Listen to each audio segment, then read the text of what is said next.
and we will care for each other as the world around us unravels, and we will tend to the spark of hope that lives within our grieving hearts.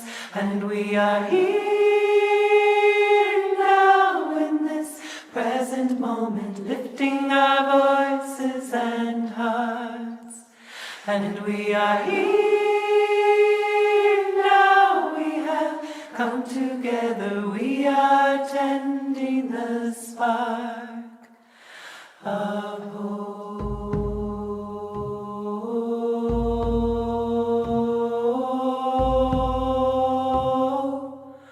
Oh, may it grow,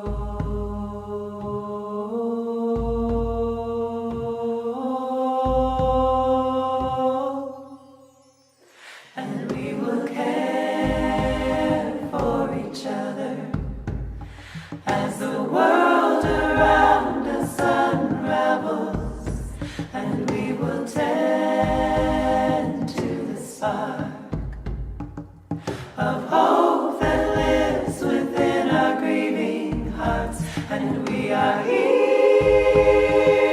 now in this present moment, lifting our voices and hearts. And we are here now, we have come together, we are tending the spark of hope.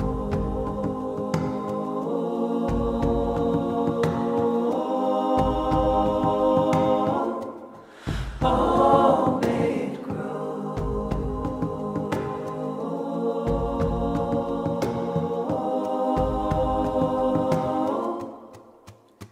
and we will care for each other as the world around us unravels, and we will tend to the spark of hope that lives within our grieving hearts. And we are here now in this present moment, lifting our voices and hearts. And we are here now, we have come together, we are tending the spark of hope.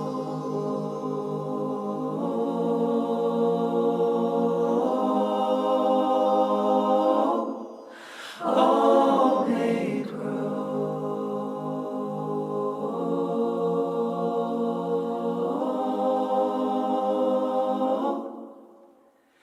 and we will care for each other.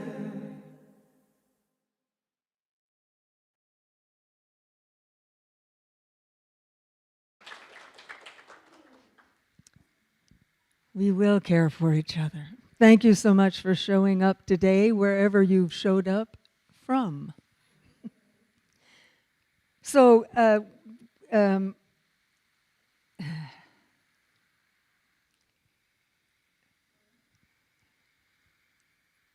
this is taking my breath away. It is so good to be back in Santa Cruz.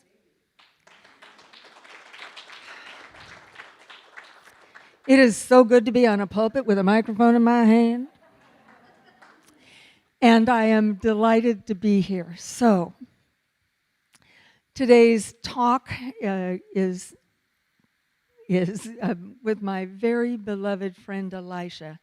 And I want to welcome all of you who are here in person, those of you who are here joining us by all of the electronic means that allow us to still be together, even when we are not allowed to sit beside each other. And I want to thank our musician, in this case it's our Heather Houston, and most especially the video by Susan Springfield. It touches my heart each time I see it and each time I hear that song. It's really lovely. So, thank you so much for joining us. Thank you for being here. Tell all your friends that even if they can't be here, they can see us on Zoom or on YouTube, or put on a mask and come on in.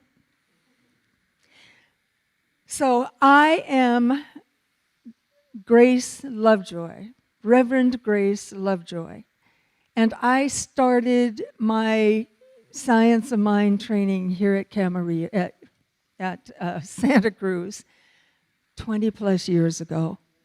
Went on to ministry, had a pulpit, and I'm back here most especially as a staff minister now, but also because I'm a practitioner. I love that. So we're located in the Live Oak area of Santa Cruz, and we are honored here to be on grounds that are that were ancestral grounds for the Ama Mutsan tribal band here in Santa Cruz.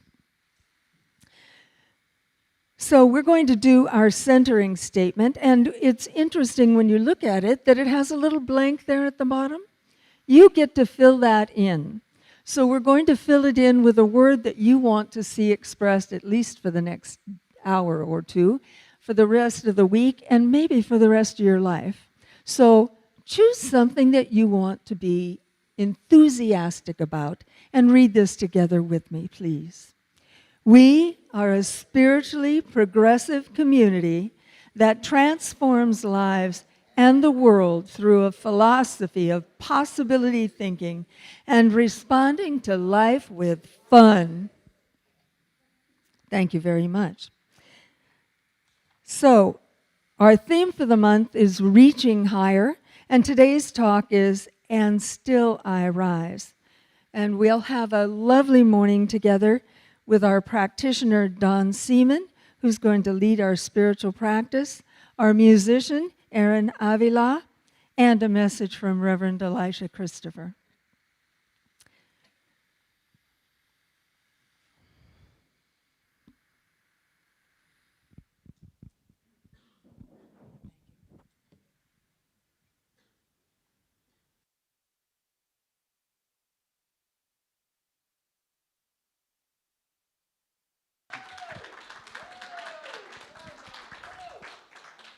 Thank you, Grace. I'll second that emotion. It's good to be back in Santa Cruz. Our reading today is from Rochelle McCreary. In spite of the discomfort and obstacles, we persevere and rise. Perhaps what is in the way is the way, and that we rise not in spite of our challenges and discomforts, but because of them.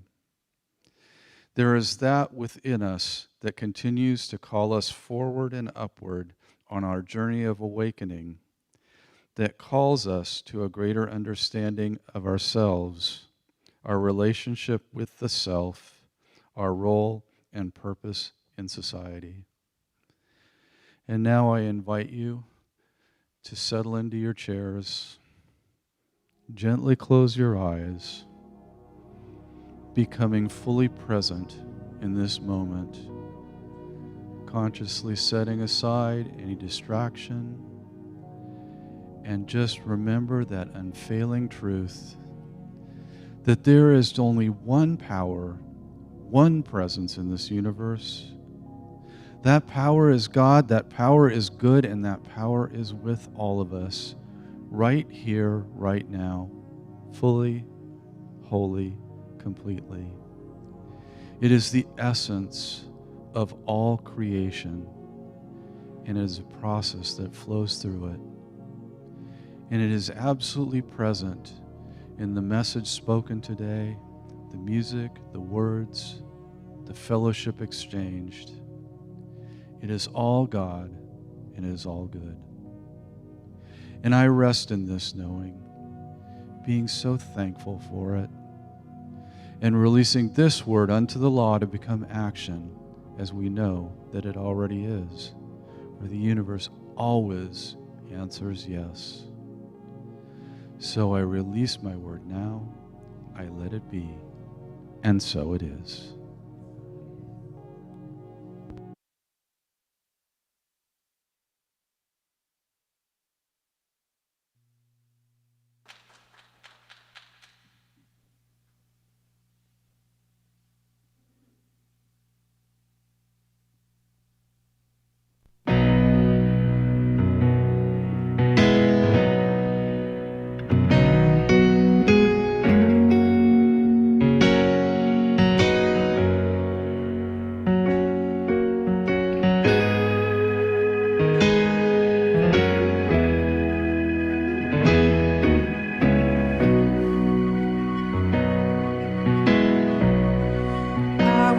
up to the mountain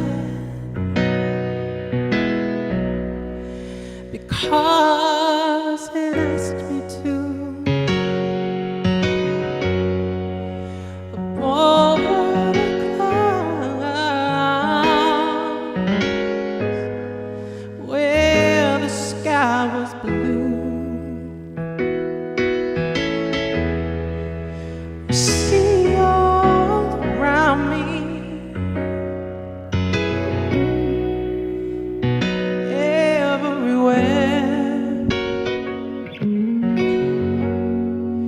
I see all around me everywhere.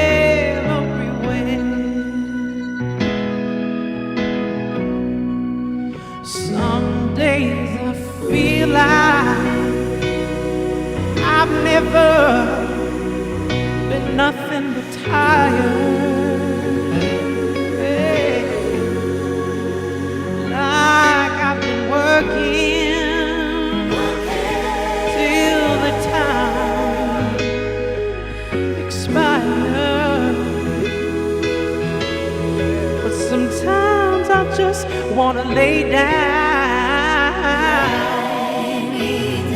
Oh, no more can I do. Then I go up again because you asked me to. Some days I look down,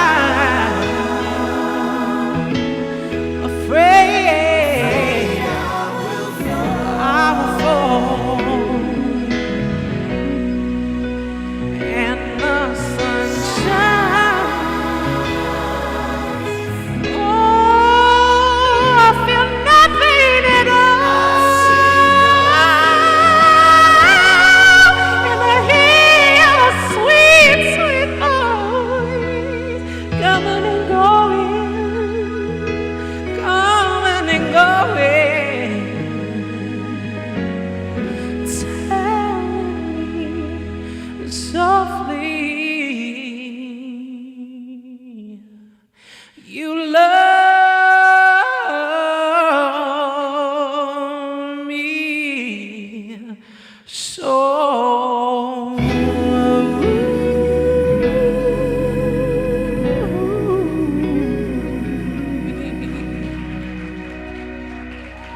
Thank you very much.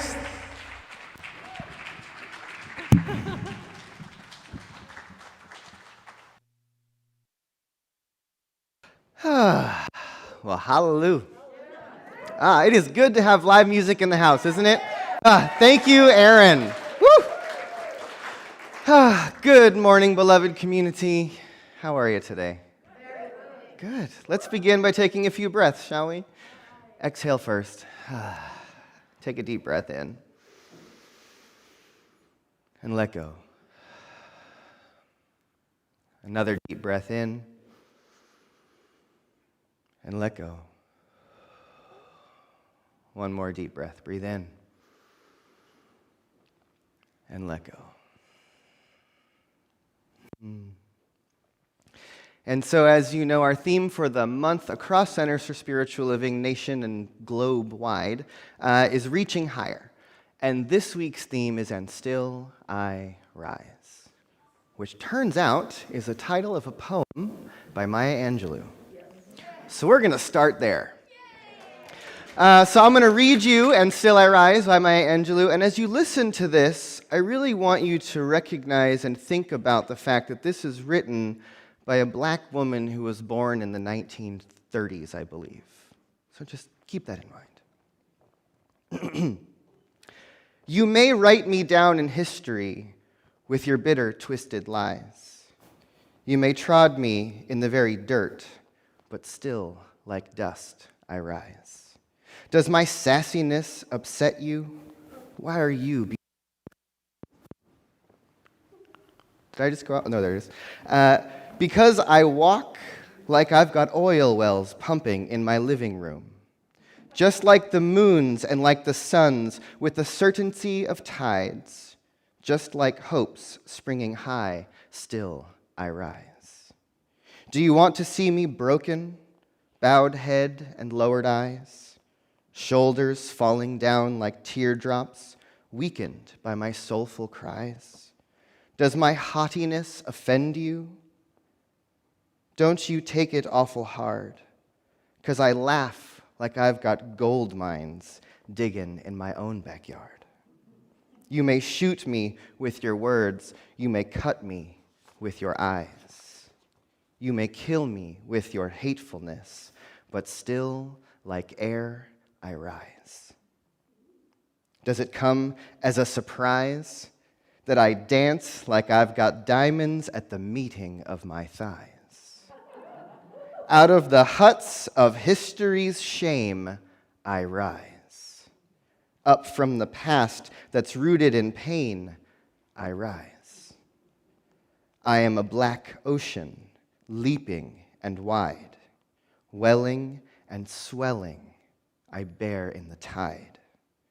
Leaving behind nights of terror and fear, I rise. Into daybreak that's wondrously clear, I rise.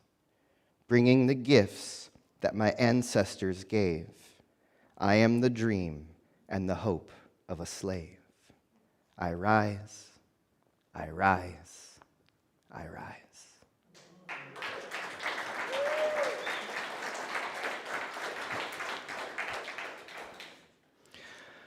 Whew.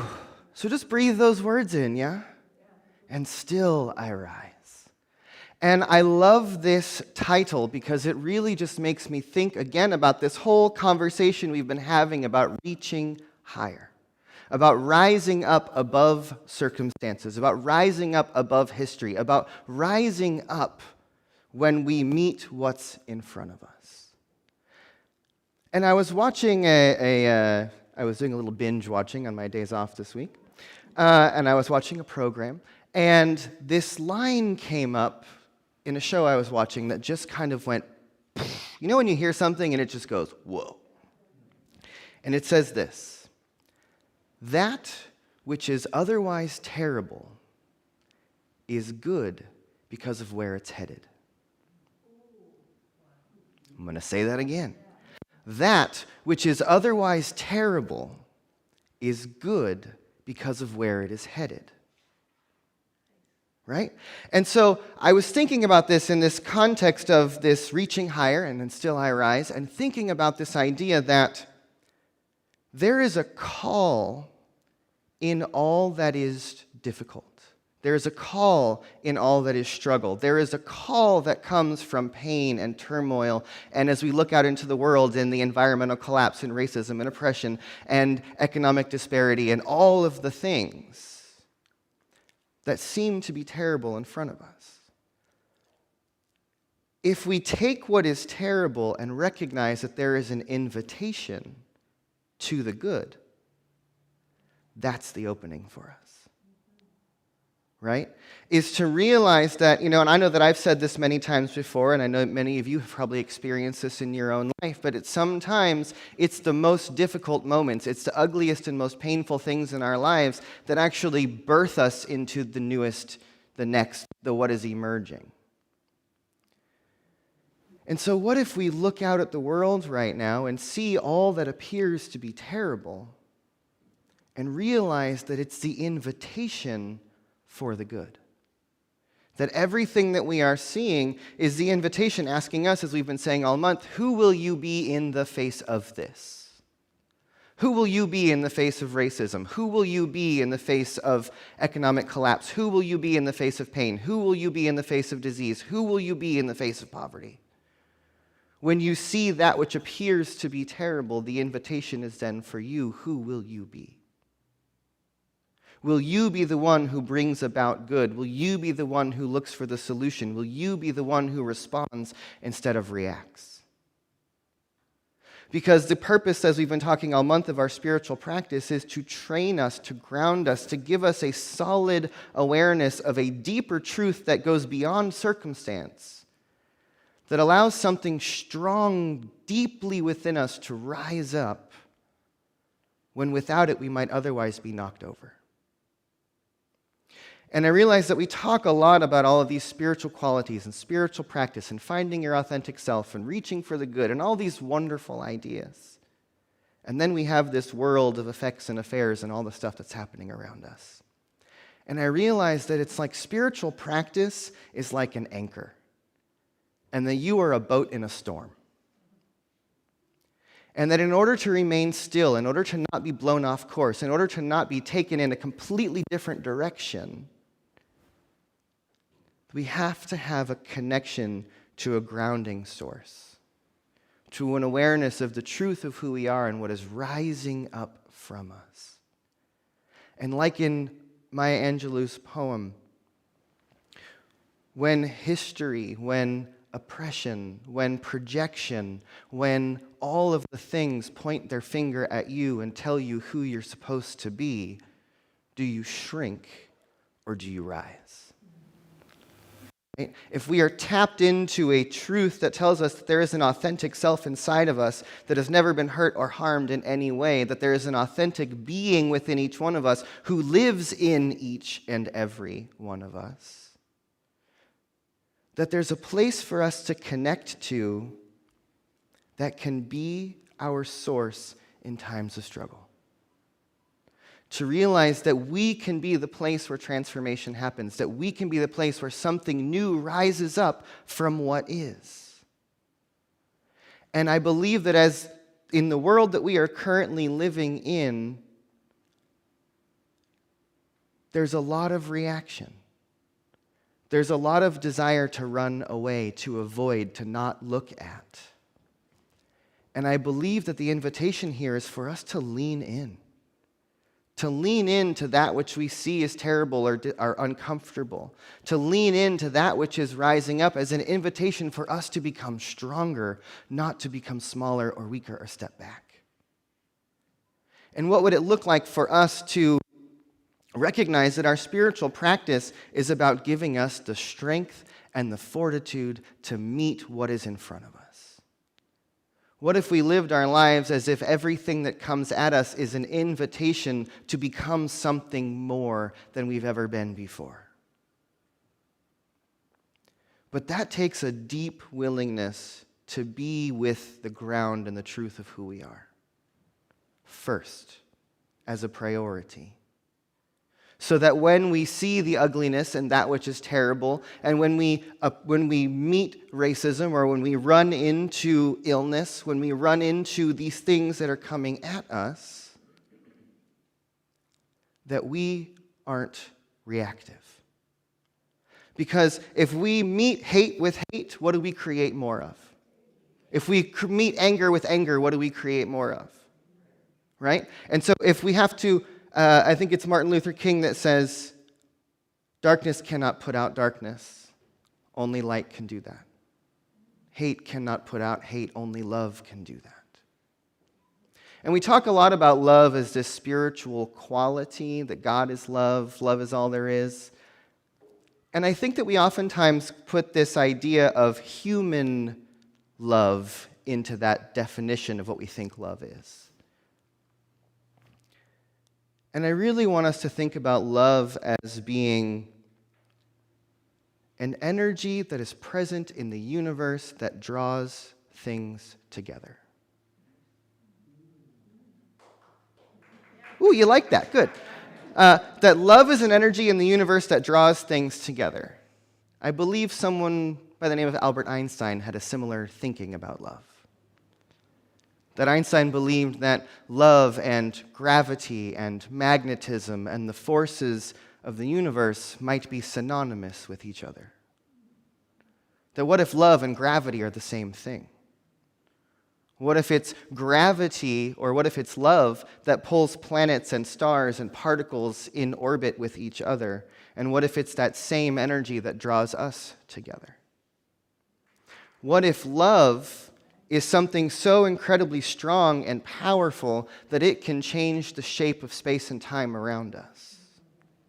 And one of the things that I like to play with in my own mind about this idea that we talk about in Science of Mind a lot about manifestation or creating our desires is that I think about love and consciousness as being this sort of, if you think about how physicists describe the fabric of space-time, that it's just a field of infinite connection. And that when a planet or something has more and more and more gravity, it's like you're setting a ball on that fabric and it creates a dip that kind of goes down.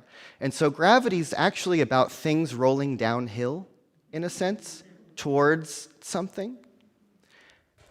And so I realized that what if our prayer, what if our practice, what if our meditation is about getting us so in tune with love that the nature of love and that the energy of what we create around us all kind of rolls downhill in our direction. And that what if each one of us could be such a force of love in the world that we change the shape of space as we walk through it? That when you enter a room, the feeling changes. That when you meet someone in their anger or their whatever, and you show up with love, something is different. You change the shape of the space based on the energy that you bring in.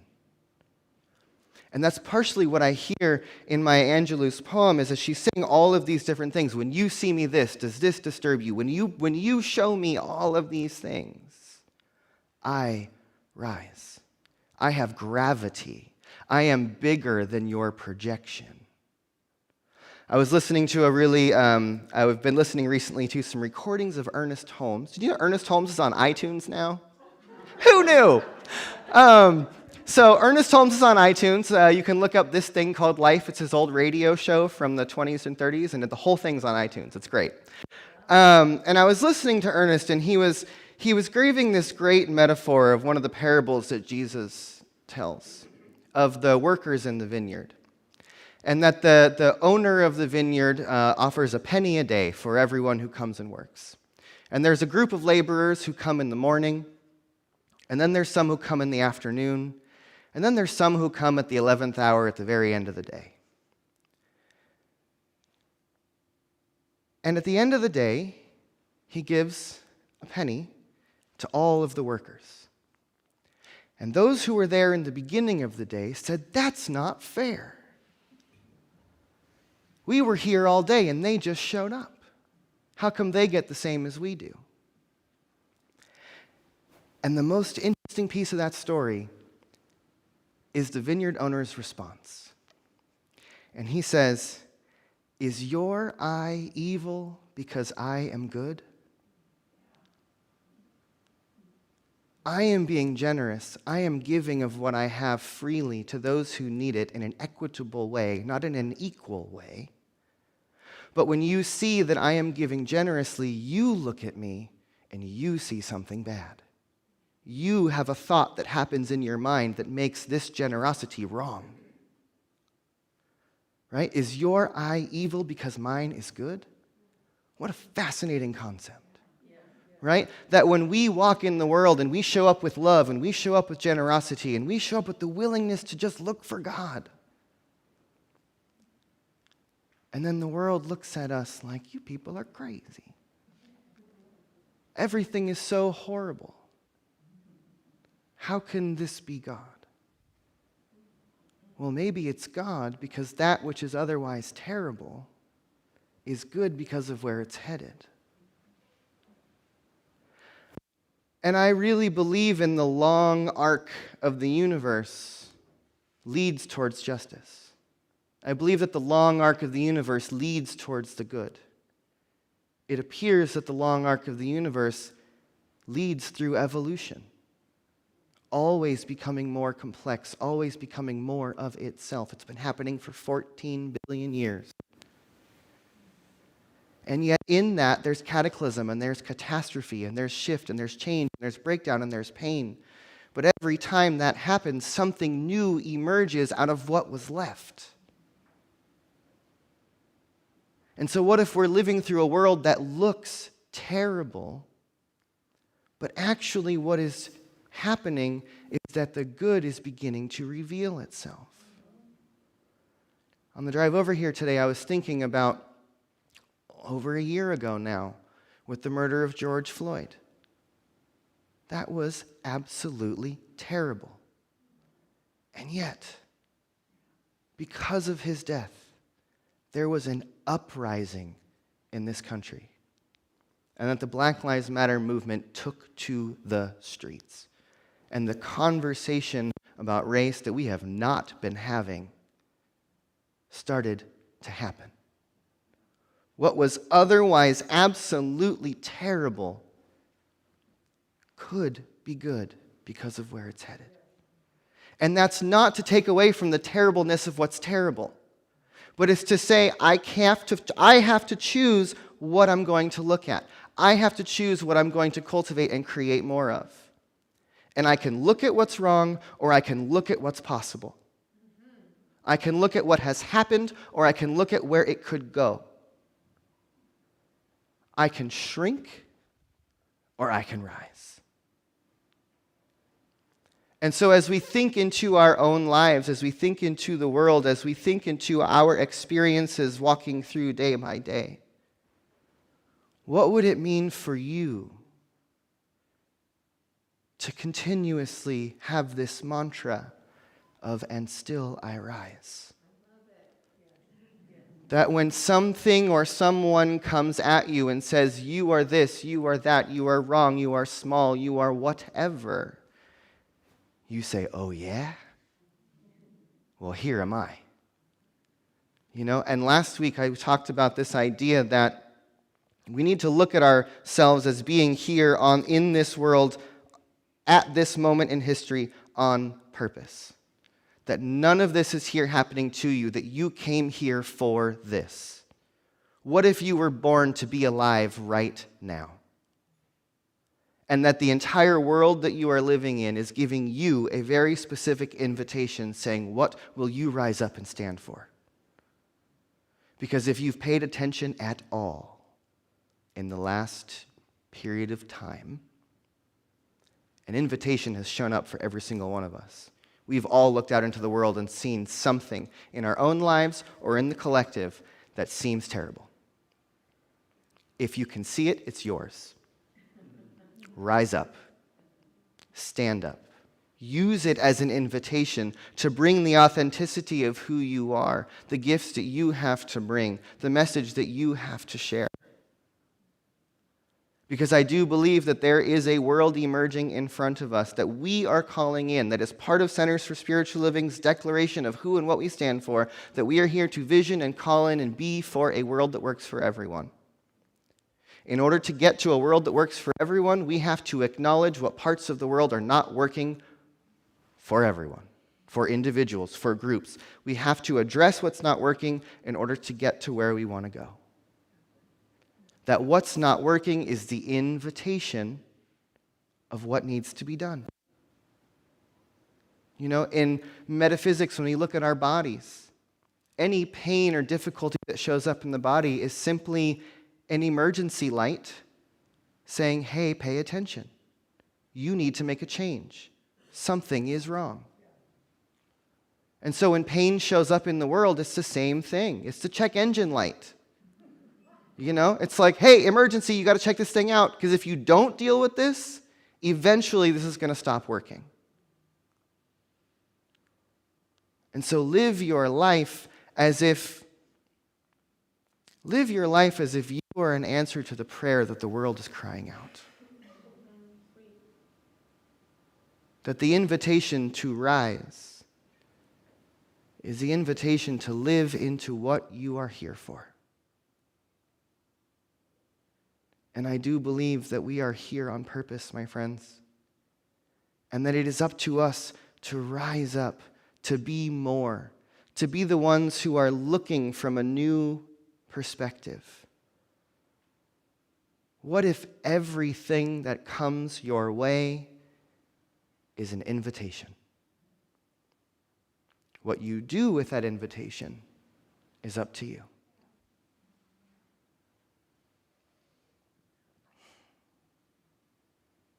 So take a deep breath. And let go. Take another deep breath in. And let go. I'm going to invite the practitioners and ministers in the room to stand and surround this space. As I invite the rest of us to just take another deep breath, I want to do something here for a moment, and I invite you to just rub your hands together a little bit.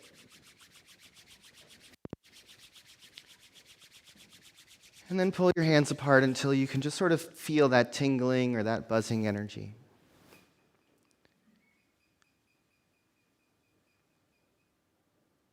And what I want you to do is place your hands out in front of you like you are about to press hands with someone else. And take another deep breath in. And right where you are with your hands in front of you, I just want you to imagine that there is a presence standing right in front of you. That this one who is standing before you is the one who is always with you, saying, "Come, be me. Come be me. Rise up into what's possible." And I want you to feel that there is an invitation right in front of you, coming from the world, coming from your higher self, coming from this presence. And imagine that you can feel their hands pressing against yours and whispering the words saying, "Come, come be me." And in that invitation, in your heart, in your mind, ask, what is mine to do? What is mine to do? What is my invitation?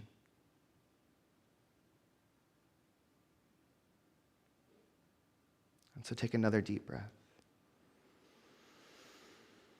And so as we breathe together, my friends, let us just remember that there is one seamless presence that is living and breathing throughout the entirety of the universe. That this one has, was, and will be throughout all of space and time, across all possible timelines, forever and ever expanding. One life, I call it God. But more than that, let us recognize and remember that it is the universe, it is life, it is energy, it is consciousness, and it is who we are. That each one of us is the divine life manifest here on this earth for the purpose of co-creating, for the purpose of allowing, for the purpose of being, for the purpose of rising up. Can we feel and know and remember that each one of us has risen up through 14 billion years of evolution to be right here, right now for this? And so let us claim, know, and declare for ourselves that each one of us is a living prayer, and that the world is crying out, giving us its invitation, and that there is a presence that goes before us always saying, "Come, be me." And so we tune into that awareness, we listen to the call, and we say yes. That in the face of all that is terrible, I will rise up and be the place where the good emerges. Because I am a place where God lives, moves and breathes and has its being. Each one of us can and will be the place where God shows up when we choose to do so. For a moment, let us just take another deep breath and feel that we can be grateful.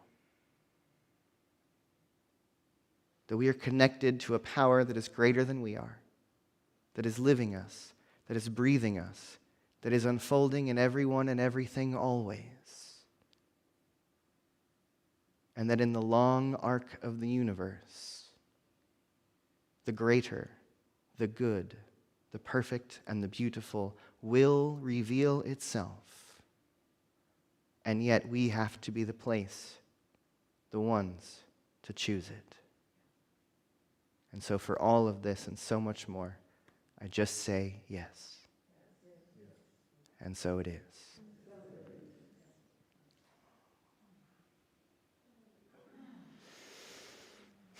Thank you, my friends.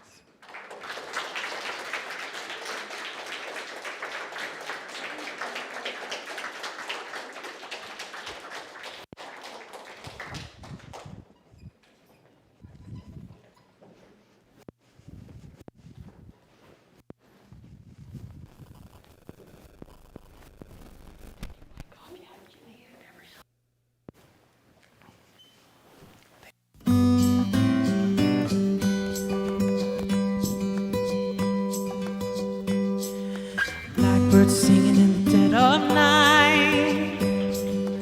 Take these broken wings and learn to fly. All your life, you were only waiting for this moment to arrive.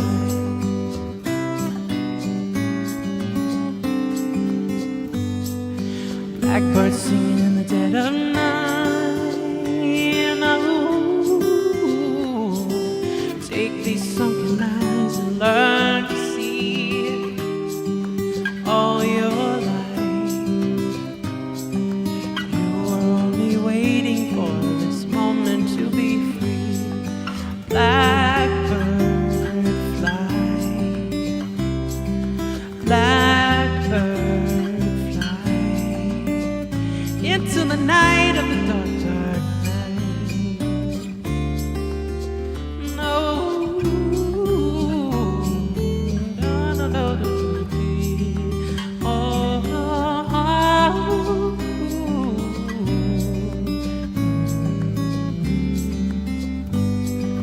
blackbird fly, blackbird fly into the night.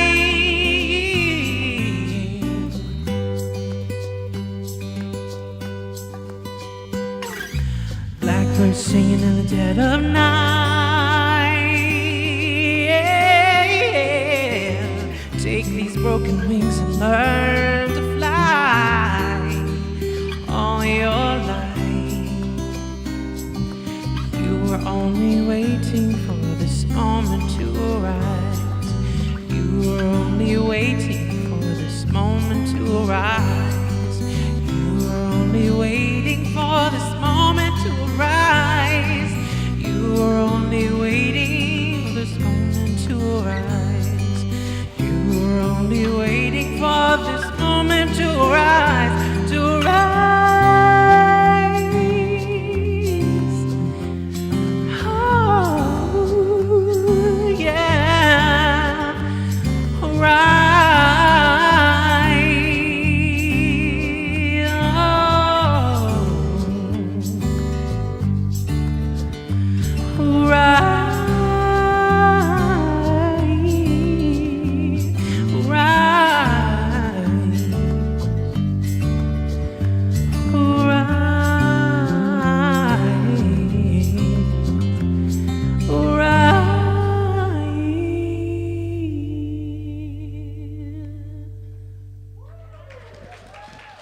Thank you very much. Thank you.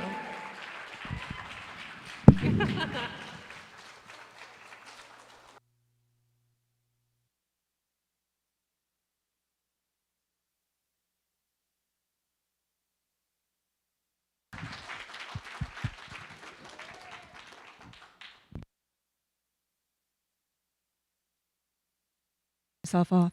But I'm back. All right. So, we're going to be doing our affirmation, and we're going to read it together. You got it? You can see it there, right? All right, take a deep breath and begin.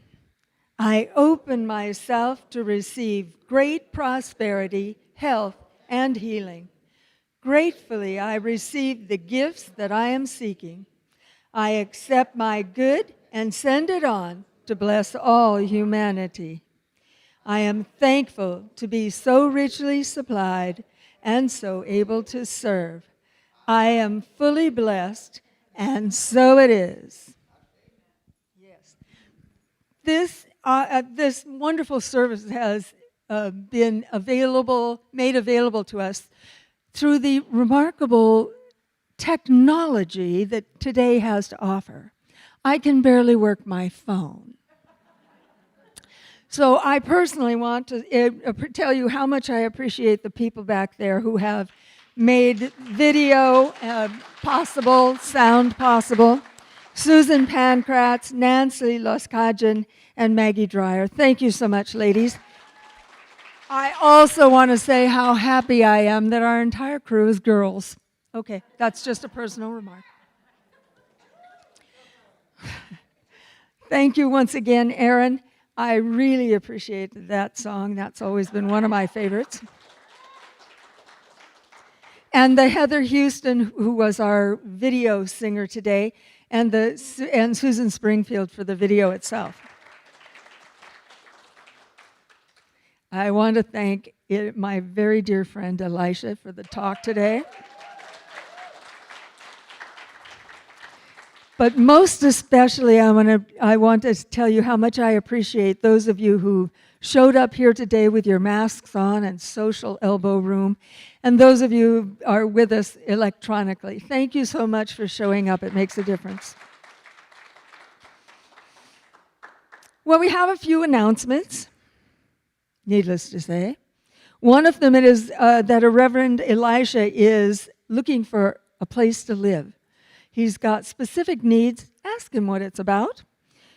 And if you don't have a place for Reverend Elisha to rent, but you know somebody who does, tell him that too. Now, we are painting the place. Let us give a little thank you prayer for Beige for being here so long. And so long. So come and join us as we get more and more colorful. And we'd like you to actually help us paint. If you're willing, come down, grab a paintbrush, roller, help us out. If you'd rather not paint, you can send money. So Elisha has created something rather remarkable. And it's a project he calls the Synthesis Fellowship. There are a number of us members who have been in it for a while. Raise your hands. Yahoo! And I want to say that it's a remarkable combination of both science of mind and Gene Houston's work. And Gene is a genius. Ernest Holmes was a genius. Welcome to all you geniuses for showing up. So he has Synthesis, Chapter 2 is going to be beginning this week. Please see Elisha for details if you want it. If you're ready for Synthesis 1, that will be showing up a little later in the year. I highly recommend you take it. It actually causes not just a good idea in the mind of God, and therefore in your mind, but an actual way to make that manifest. The thing you want will manifest. Yes. Okay. I'm done with that, I think. I might be. I'm very excited about it. So, after the talk today, I'll be on Zoom. Ooh, more TV. And after this week, after the talk is moving to Wednesday evenings at 6:30 on Zoom. So take notes throughout service so you can remember what to ask. Also, we will be having the Felt Street Fleet Market here eventually, and if you have the capacity to come help us put up and take down the flea market itself, we need your help. Please, I'm not going to send you to see Elijah. Come see me. And Becky Adams, Yahoo! So today we will be meeting in the front garden. If you want to have a little more conversation, get a chance to hug old friends, please do that. I won't be able to join you because I'm on TV. Okay. And on the second Sundays, beginning in October, that'll be October 10th, bring something to share food-wise, and we're going to have a social hour with actually sitting around and hanging out with your friends. Bring your masks, just in case. Take a look at the screen here. We have some announcements. We have meditation before service on the back porch. Please come and join Cheryl. Raise your hand, Cheryl. Who leads that meditation? And synthesis. Yeah. Second, and I hope you read it because I'm too late. You can also check us out online. You all know how to do that. Everybody but me knows how to do that, right? All right. Next week, our topic is going further together, the divine community, and I'm the speaker. Come again. So what I want you to do is have a really lovely week. Keep your mind on the prize, and I'll see you all next week.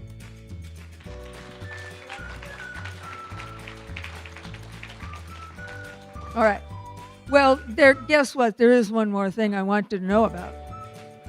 Guess what it is? Get out your wallets.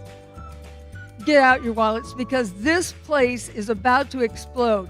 And we need a lot of things that we want to do because it's fun, because it's magical, because we're making something happen. And we need a little money to do it. And when somebody asked the Dalai Lama about when he said, I'm going to build a blah, blah, blah, blah, blah, blah all over India. And they said, where are you going to get the money? He said, from wherever it is now. And where it is now is in your pocket. So there's a lot of ways for you to give to us. And there may even be a slide for it. If not, I'll see if I can remember them. 1, cash. You can drop cash in the big blue bowl in the back. You can also drop a check in the big blue bowl in the back.